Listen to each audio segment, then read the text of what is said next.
Today I'm here to talk to you about the work that we're doing at the International Well Building Institute. Before reading through the program for this event, how many of you had heard about the well building standard? That's more than we thought. And then, of course, the simple question to ask thereafter is, and on top of that, how many of you have heard of LEED? Yeah, good. I suppose you'd have to be like living under a rock in facilities to not know about the LEED green building rating system. The well building standard is modeled after LEED. In fact, it was inspired by LEED. One of our founders walked into his corporate office a while back after it had just achieved LEED certification, and he looked around and thought, this is terrific, but where are the people? And so WELL is really designed to take a human-focused lens and apply that approach to sustainability. We believe that buildings can be agents of public health, that they can deliver health benefits. So whereas LEED might look at water efficiency, WELL looks at water quality, where LEED would approach daylighting primarily from an energy conservation perspective. We approach daylighting primarily from the ability to regulate sleep cycles, improve focus, improve attention, and so forth. So there's a good deal of crossover between the two systems, but WELL also focuses on a variety of things that that LEED really doesn't touch. Things like mental health and well-being, community connectivity, acoustics, nourishment, and movement. We take a really broad approach to looking at health. We subscribe to the WHO's definition that says that health is a state of complete physical, mental, and social well-being, not merely the absence of disease or infirmity. So WELL is addressing a whole broad range of different aspects of health, well-being, productivity, and wellness. So how many of you have heard about the triple bottom line of sustainability? Is that pretty familiar to those of you in the audience? This idea that at the intersection of people, planet, and prosperity sits a truly sustainable equation. And so whereas USGBC and LEED may have planetary health as its center of gravity, IWBI and WELL treat human health as the center of gravity. But ultimately, we're really still shooting for that same intersection. I really learned about the power of putting people at the center of the sustainability conversation as the founding director of the Center for Green Schools at USGBC, which was on a mission to put every student in a green school, both K-12 and universities, within this generation. The reason why we started the Center for Green Schools at USGBC is that the founder of USGBC and the CEO at the time, Rick Fedrizzi, who's now the CEO of IWBI, was a marketing guy. He came out of Carrier. He worked in HVAC systems and on the marketing side, but he was also the husband of a school teacher and the father of 2 children. And he recognized that we could have a much more inclusive, dynamic, engaging conversation by talking about healthy, high-performing students than healthy, high-performing buildings. And it's the stories about the impact of the people who are inside of these buildings that really stuck with all of us.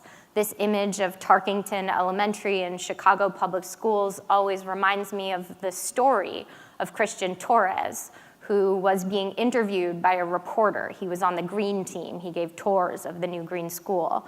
And the principal was listening in on the interview, and the interviewer said, well, how do you know that this green school is having an impact? And he said, well, at my old school, I needed my inhaler 3 times a day. At my new school, I haven't needed it once.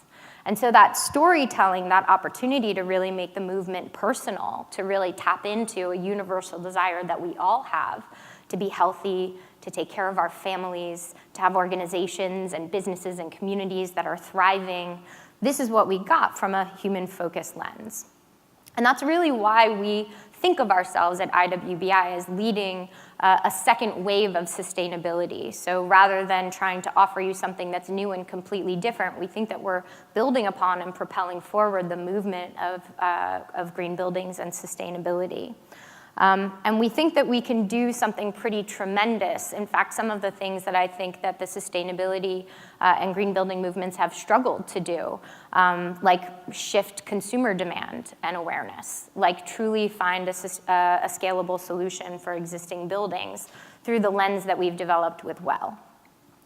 So some of these things will probably be familiar to you that speak to the why. Why would we invest in our buildings? So it turns out that the research that has come out of this crop of LEED buildings has demonstrated definitively that LEED buildings aren't just better for the planet, they're also better for people. If you're not familiar with some of that body of knowledge, I would recommend that you check out the COG-FX study put out by the Harvard School of Public Health.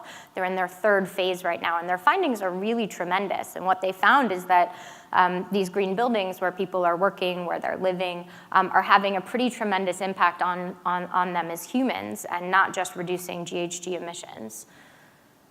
So the why is pretty simple. We spend 90% or more of our time indoors. I bet outdoor lunches for most of you aren't a part of your everyday existence. And the buildings where we live, work, learn, and relax have a profound impact on our health and well-being. And of course, all of you, as coming from the facilities space, know that better than anyone, but the fact is that most people don't know that. They don't think about the impact that a building has upon their health. They don't think about the impact of being removed from nature. They don't think about air quality and its ability to affect cognition and retention or acoustics on improving many of those same characteristics. So that's really what we're on a mission to do at IWBI, is help people to understand the tremendous impacts that can come from addressing our building infrastructure.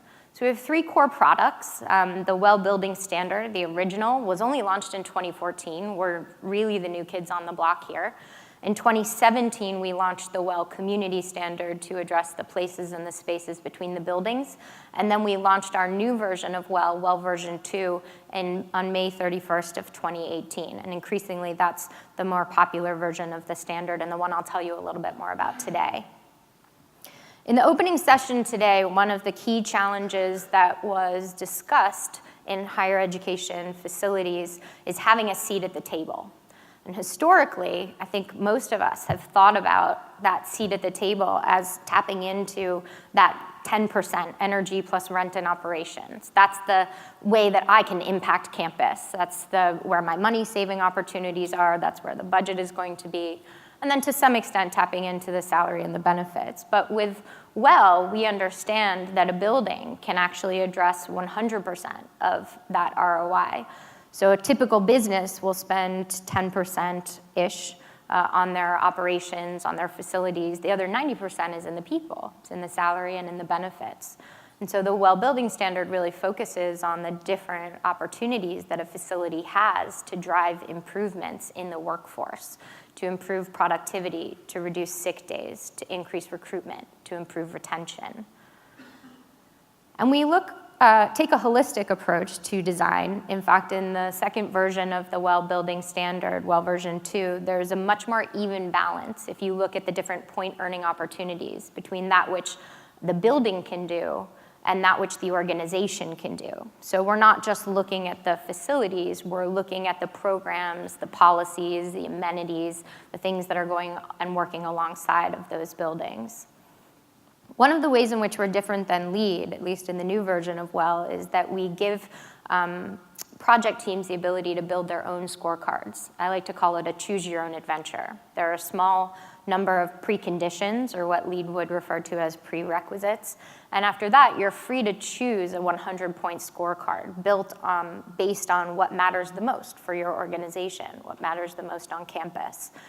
We know that health isn't a one-size-fits-all. So while it was important to us, being US-based, to have a feature that addresses opioid preparedness and opioid emergencies, because that's such an imperative within the United States, overdose being the #1 cause of preventable death for men and women under 50. But we're a global standard. We're being used right now in 50 countries. So if I ask a project team in Japan to take on that feature in their scorecard, I've either presented them with a rather meaningless thing to pursue in the name of points, or I've taken away a point earning opportunity. So instead, we've created a tremendous amount of flexibility. This also gives us the ability to continuously improve the system itself, because we can add new features even on a quarterly basis without having need to take additional features away.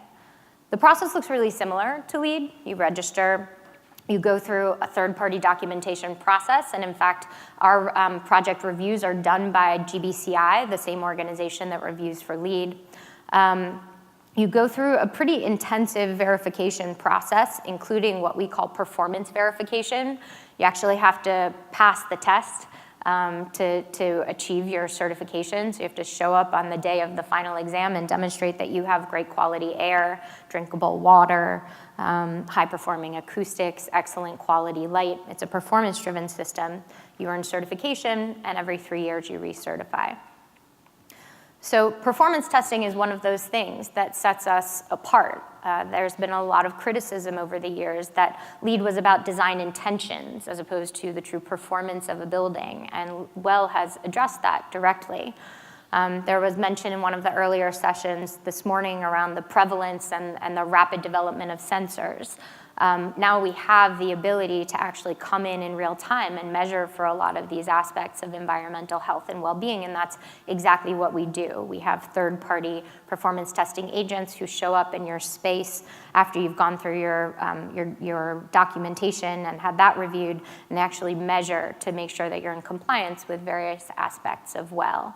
And this has produced some amazing revelations for our customers. I was just telling a story earlier about a woman who's part of a developer or a real estate developer in LA. And they were going through one of their very first WELL certifications on a corn shell building. They couldn't figure out why they kept failing the air quality test. It's pretty rare for an organization to fail that more than once. But they just couldn't figure it out. They thought they were doing all the wrong things, kept failing on particulate matter. And they finally tracked it to the elevator shaft, and they realized that the pistons in the elevator shaft were pumping in unfiltered air all day. They said if it wasn't for WELL, they never would have understood that. So there's a level of precision that we can now access because of technology. So we're part of a global movement, and we're excited to be seeing a lot of traction in that movement. There are more than 1,600 WELL projects that are registered worldwide. That amounts to more than 345 million square feet. To give you a sense of how quickly this is happening, last year we were very excited when the team celebrated 200 million registered square feet, and within the first quarter, we were at 345 million. By the end of the year, we expect that we'll be around 1 billion registered square feet in 50 countries, and we offer something called the WELL AP, now more than nearly 8,000 people who have either become a WELL-accredited professional or preparing for the exam. So I want to talk to you a little bit about the vision for WELL on campus. And I say vision because right now, higher ed is an emergent sector for us, but still with tremendous opportunity for you to lead and for us to be with you on that journey. There are a number of different ways to engage with IWBI, and I hope that what I'm about to share with you will spark some interest on your part in one way or another. There's a number of organizations, institutions of higher education that are currently participating in the program. Here are some of the publicly listed registered projects. Angela, who I'll introduce you to in just a moment from my organization, and I were doing a little happy dance last week when my sister's alma mater registered for certification. So there's a number that aren't on this list as well. And one program we wanted to highlight, because the internal champion is here, raise your hand, Joey, is the UVA Student Health and Wellness Center, which really aspires to bring wellness to the forefront for the entire population at University of Virginia, and we're really thrilled to be partnering with them on this effort. Why do WELL? Well, a lot of the things that you've talked about throughout the day are exactly what WELL aspires to answer to in higher education, in particular, attracting and retaining the best talent. And not just the best students, but the best staff. This is the #1 reason when I visit WELL-certified spaces, many of which are offices, why people say that they've pursued WELL, because it helps them to bring the best talent in.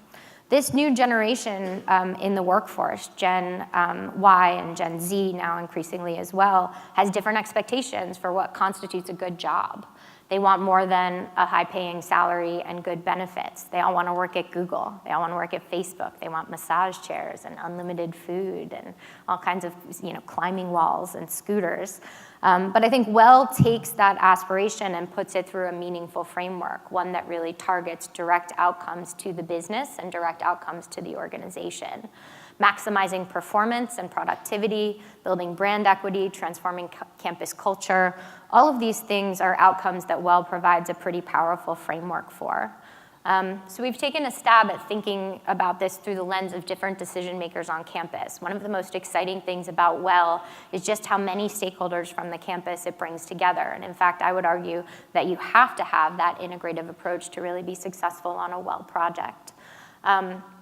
In looking toward staff, where many of you would count yourselves, or within the administration, you and your employees benefiting from health and wellness programming, elevating the significance of facilities leadership, this notion of having a seat at the table, is really magnified by WELL. It says that I can deliver benefits beyond the building. I can deliver benefits that actually will enhance the educational experience, that will improve the recruitment of the best staff and the best talent, that will target outcomes that are about more than just operational efficiency, but also about productivity and the achievement of the people inside of the buildings.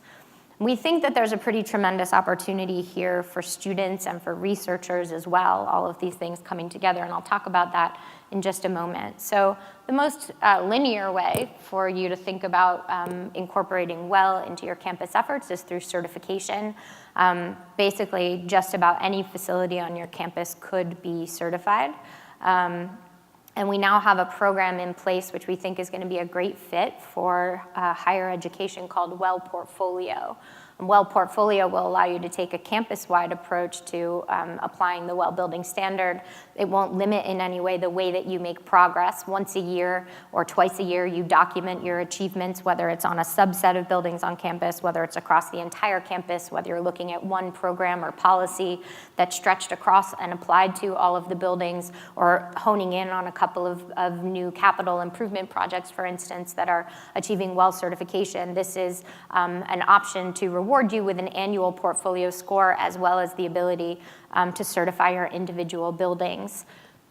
This is a list of some of our current public participants. You'll see that there's yet to be a higher education institution on that list, so if you're interested, come and talk to us. We're in conversation with a few of them. And then we also, as I mentioned, offer a credential similar to the LEAD AP called the WELL AP. This is something that we think provides students with a tremendous edge upon graduation, and we've spoken to a couple of folks who have people preparing for the WELL AP within their own facilities team. All of this gets coalesced or brought together in WELL Practicum. Any of you here participants in LEAD Lab? I think Western Michigan? Yeah, okay. I was like, Pete, I was relying on you to raise your hand. So WELL Practicum is modeled after LEAD Lab. It's a multidisciplinary course offering where faculty team up with facilities to offer a credit-bearing course for students to navigate and bear much of the burden of the documentation for certification through their coursework. They learn all kinds of project-based real-life skills. They typically graduate from that course or finish that course ready to sit for the WELL AP exam, and you've got a lot of extra hands to support your certification effort.